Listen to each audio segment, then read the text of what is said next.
Hello friends, welcome to my mini blog. সকাল সকাল গেছিলাম বাজারে, বাজার থেকে নিয়ে এলাম আপেল, বিস্কিট, ব্রেড, মিষ্টি কুমড়ো, তারপর একটা বাঁধাকপি নিয়ে এসেছি আর আমার পছন্দের লাউ শাক। লাউ শাক আমার খুব বেশি পছন্দ, তাই আজকে আবারও নিয়ে এলাম। লাউ শাকটা কেটে ধুয়ে পরিষ্কার করে ডালের বড়িগুলো ভেজে নিচ্ছি। ফোড়নে দিয়ে দিলাম কালো জিরে আর শুকনো লঙ্কা। লাউ শাকটা দেখো বসিয়ে দিলাম, মিষ্টি কুমড়ো আর আলু দিয়েছি তার সঙ্গে। এইদিকে করব মুসুর ডাল, যার জন্য মুসুর ডালটাকেও এখন বসিয়ে দিলাম।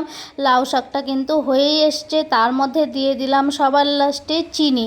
আর এদিকে ডালটাকেও আমি সেদ্ধ করে নিচ্ছিলাম। বাইরে কিন্তু খুব জোরে বৃষ্টি নেমে পড়েছে। ডাল দেখো হয়ে গেছে, তারপর ডালের মধ্যে ফোড়ন দিয়েছি। সবার লাস্টে একটা ভাজা করব, যার জন্য এখানে দিয়েছিলাম কাঁকরোল, বাঁধাকপি আর সঙ্গে একটা আলু।